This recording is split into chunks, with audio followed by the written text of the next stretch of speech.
Prime Minister. Prime Minister, see you. We face a peculiar kind of enemy, a particularly cruel and inhuman foe. They're genocidal. They're not fighting for this or that territory. They're fighting to eliminate the Jewish state in whatever boundary they say so.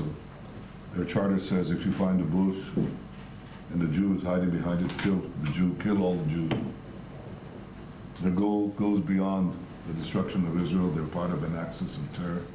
Iran, Hezbollah, Hamas, Houthis. They say death to America. That's the great Satan. Israel is a small Satan. I hope I don't find any offense with any of you. You're a middle-sized Satan. They hate our free civilization. They want to bury it. They have an ideology that is mad.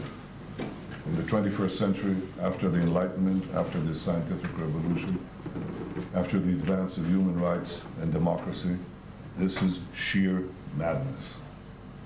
I don't give it relative moralism that says, moral relativism that says, well, they have their society. They can do these horrible things to women. They can do these horrible things to human beings. That's their value system. That's not a value system. That's something that has to be fought. And one thing that we discover in the 21st century is that our assumption that we can live our civilized lives in our advanced countries, seeking peace, prosperity, and progress, and we can just sit back and the barbarians will not come back. They come back. They come back in many places. And if we are unwilling to fight the barbarians, they will win. There's a great historian that I admire, an American Christian humanist by the name of Will Durant, who wrote, in the last century, wrote The History of Civilization. And he said, history does not favor Jesus Christ over Genghis Khan. History favors the strong, and your moral values do not stand up if you're not willing to fight for them. Here is a classic case of savagery and barbarism against civilization. Now, this savagery has two techniques. One is to deliberately target civilians. The whole laws of war, humanitarian law, which we're committed to completely, makes a simple distinction. On one line they draw a line in the middle of the world, and they say on one line are combatants and the other line are non-combatants. You can target the combatants, you should target the combatants, but don't deliberately target the non-combatants. They can be hurt unintentionally. That accompanies every legitimate war. What the terrorists do is erase the sense of sin. They say everyone is a target. These girls in a music festival, these women, they're targets. Babies, they're targets.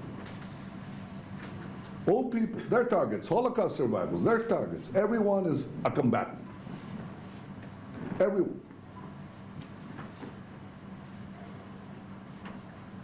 And they're deliberately not only target everyone, every citizen, no one is a civilian, no one is exempt from their murder, from their horror. They also hide behind their civilians. They deliberately implant themselves in hospitals, in schools, in residential areas, in UN facilities. They fire their rockets from there. Thousands of them. We might have an alert as we speak. There is no symmetry here. These people target directly our cities all the time. Thousands and thousands and thousands of rockets falling on Barcelona, falling on Madrid, falling on Brussels, falling on Antwerp, or any one of the European cities. Thousands. Israel is a small country. They deliberately target civilians and they deliberately hide behind civilians and use them as a human shield. That's a war crime. So what is a democracy committed to the laws of war supposed to do? Do the laws of war give exemption to such criminals? And the answer is, they don't.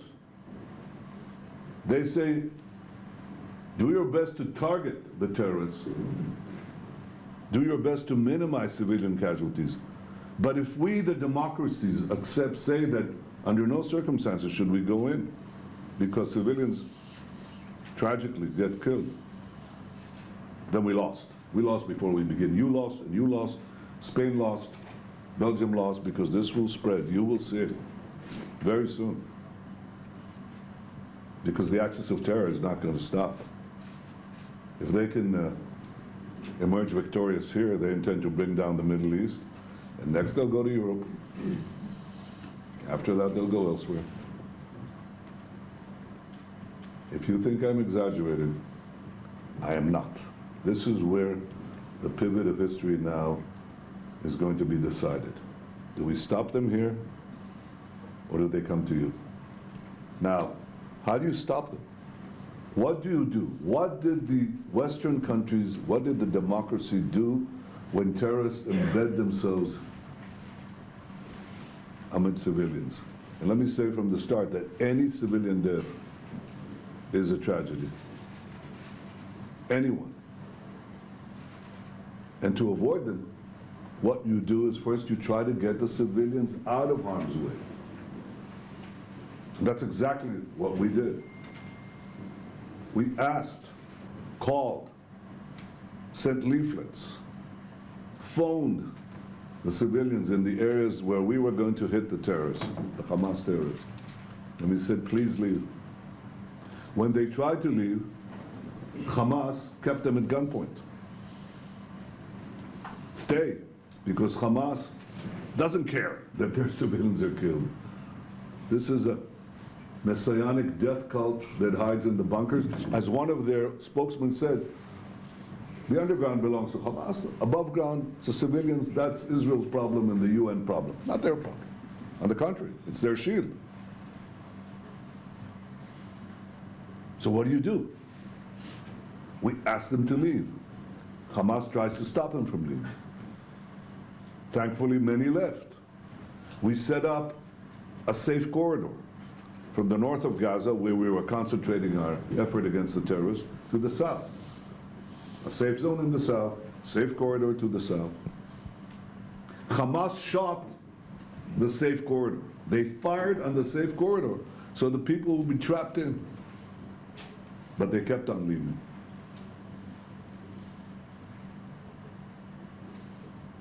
I'm happy to say that there is a decline in civilian casualties, which is our goal.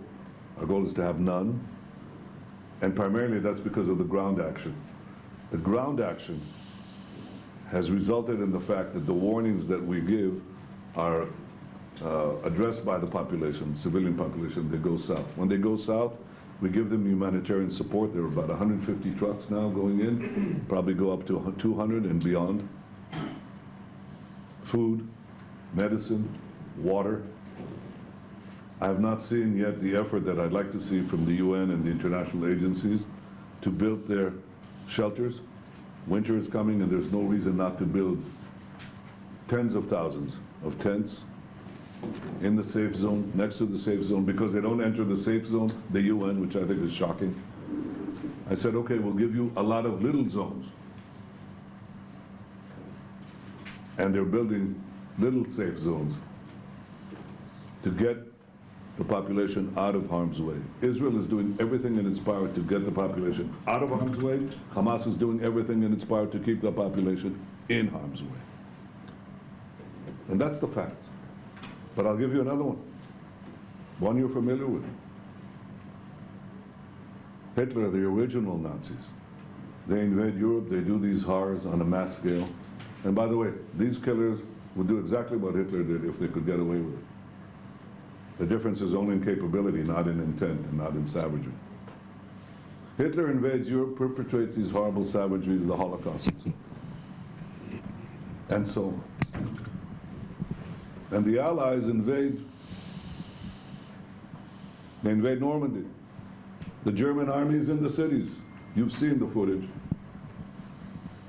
The Allies say, no, we can't do anything, we can't fire because they're amid the civilians. Of course not. They try to do exactly what we're doing, try to minimize the cost, and then they go through the cities of France and they go through the cities of Germany. And unfortunately, many, many, many civilian casualties occur. I don't know what history would have been like if we had demonstrations and protests in the West against the Allies for incurring German civilian casualties. I know history would have been very different, but we're the Allies, along with the moderate Arabs, with the United States, with Europe. We're the Allies. And they're the new Nazis. And Israel cannot be held to a standard that no one is being held to. We have to fight the terrorists. We're in complete compliance with international law.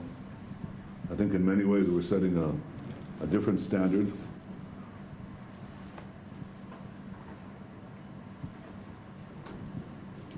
We seek to minimize civilian casualties, and Hamas seeks to maximize them. And I would strongly urge you to make that distinction, not merely because it's right and just, but because your very societies are on the line. You're next. This is a battle for civilization. It has to be won. We will win it because we have no other choice. We don't have a future if we don't. Hamas has already said we'll do it again and again and again. So we'll have to eradicate them. Just as you couldn't leave a reduced Nazi presence, in Germany. You couldn't do that. And we were not going to leave a reduced Hamas presence in Gaza. But the consequences are much bigger. And I think that we should all unite in making sure that this kind of savagery never shows its face again. I thank you.